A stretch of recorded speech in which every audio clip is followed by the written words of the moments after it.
Well, hello, my YouTube friends and family. So today we are working on lot 31. We are bringing in the Silhouette Desires today. So we are still working on 10 for $2 nice romance books for winter reading or whenever. So here is Silhouette Desire.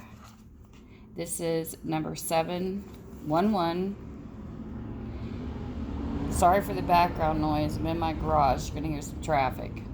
Talk of the Town by Beverly Barton. This is a 1992 copyright.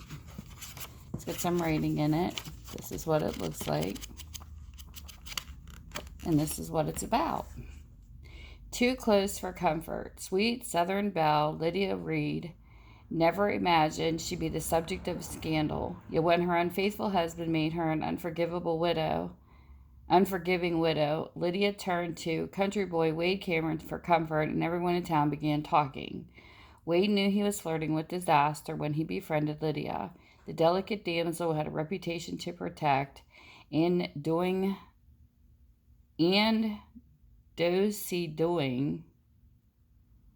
with an unrefined redneck like him could only do her good name harm. Disapproving looks from nosy neighbors warned Wade not to get too close, but maintaining a cool, comfortable distance called for more control than he could muster. One hot, steamy summer night, a night that left the whole town of Riverton speechless. Interesting. Book number 2. But a paper bag background. We have Another Man's Baby by Judith McWilliams. This is a Silhouette Desire 1095. This is a 1997. And this is what this book looks like. It looks like it's got a little whiteout in it up in the corner. And then this is what the book says. How far would she go? The mission. Jenny Alton had agreed to impersonate her cousin and travel halfway around the world with a newborn in order to have the child meet his paternal grandfather. The complication. Everyone believed she was the child's mother.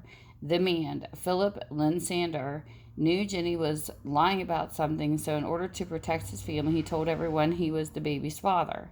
Jenny suddenly found herself hopelessly attracted to the one man who could destroy her carefully constructed charade. But how could she deny herself the intensity of Philip's lovemaking when their time together was so short, especially when he was about to discover the truth? Ooh, sounds interesting. Book number 3. This is Blueprint for Rapture by Lenora Barber. This is Silhouette Desire number 78, and this is copyrighted 1983. Ooh, look at that aging. Nice. That's what the book looks like. This is what it's about. Too Close for Comfort. She was a lady contractor in a man's world, fighting for the right to build Falon Canyon's lavish island home. Enraged that he had unwittingly hired a woman, the eccentric Tycoon attacked Gabriel Seaberg at first sight with anger and desire. Gabe was determined to stay in the Montana wilderness and complete her job as planned, but she hadn't reckoned with sharing a primitive cabin with the man who had unleashed such a savage passion in her. All too soon, Gabe found herself more than a contractor, less than a wife, and determined to win Phil with love, the only one thing he had ever feared. Interesting. A wilderness romance. Okay, and then we have book number 4. This one is called Wise Folly by Rita Clay. This is a 1982. Very interesting. Okay, it's got a little check mark rating there. This is what the book looks like. And this is what it's about.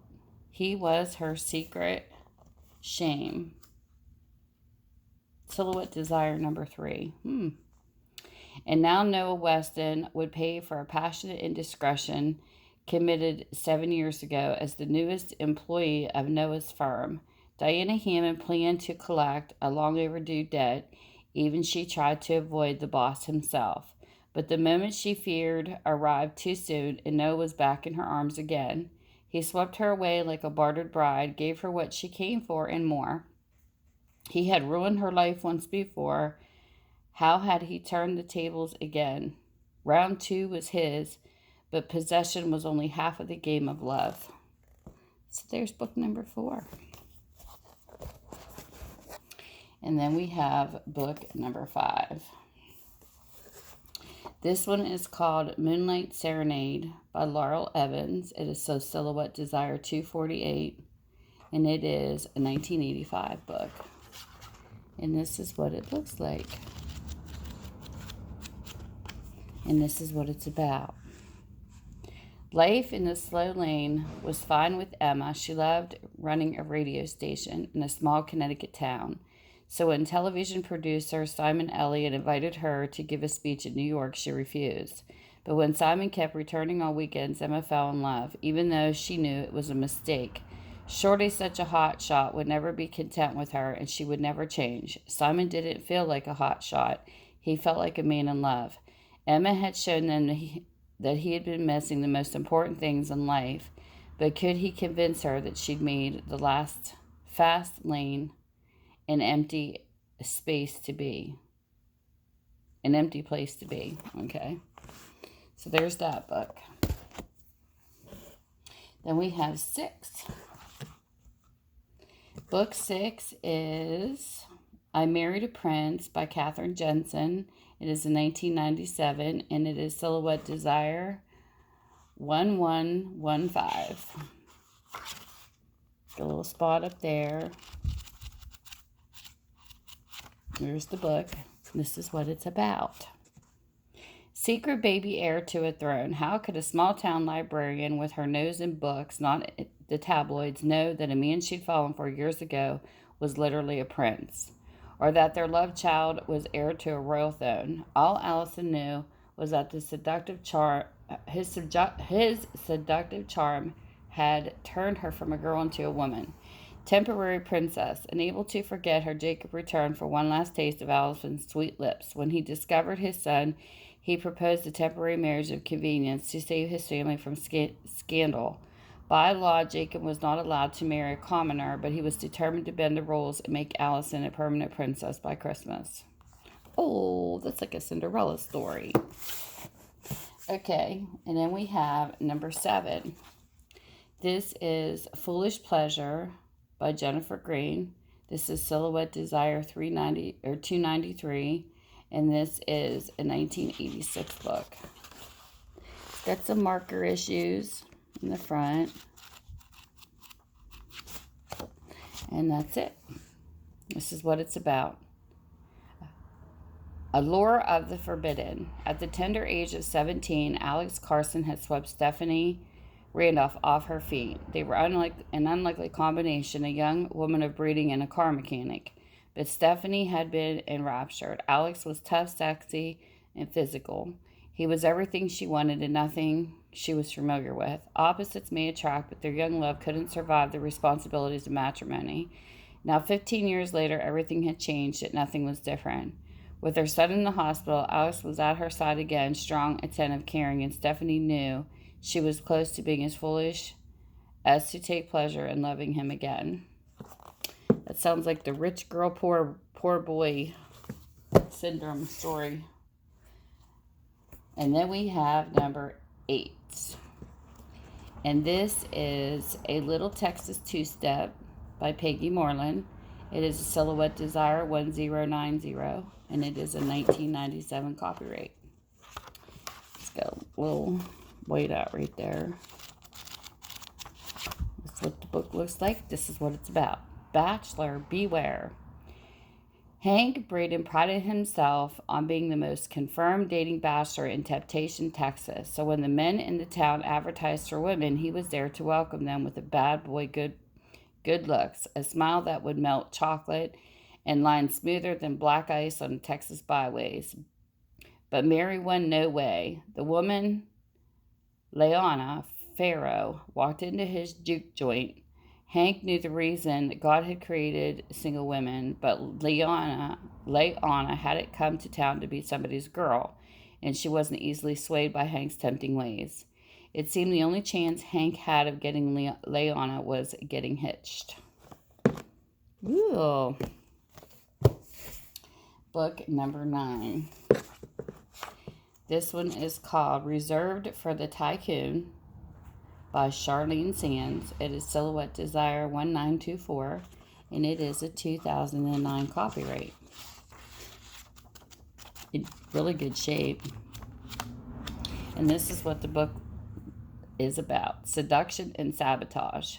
This elegant hotel on the lush Hawaiian island of Maui, I can't speak today, was everything Vanessa Dupree had dreamed of. Working here meant she would take the sweet revenge she reserved for Brock Tyler, the ruthless tycoon who owned the resort. She'd destroy his business, paying him back for what he'd done to her family.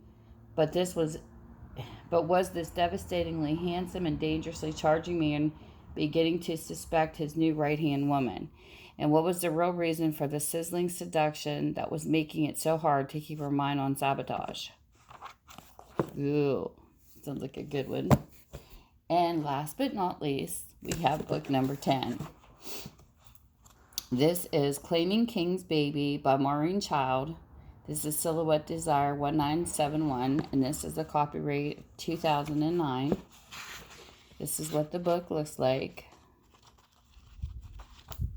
And this is what it's about. It was supposed to be a last meeting to sign divorce papers. Then passion overtook them, and Maggie King walked away with more than just a legal decree. She was pregnant with a child Justice King had always refused to give her, a fact she would never dare reveal to him. But when circumstances forced her back to the King Ranch, she could hide her secret no longer. Justice had a son, one he was desperately wanted to deny was his own, because admitting the boy to be in his blood kin would mean that he'd made the biggest mistake of his life. So there you have it, all 10 books. And if you're interested in these books, it is Lot 31. You can contact me through Minda's Bookstore and more on Facebook, or you can send me an email, and everything will be in the description below. And with that, thank you for spending your time with me, and you guys have a great day. Bye. Mwah.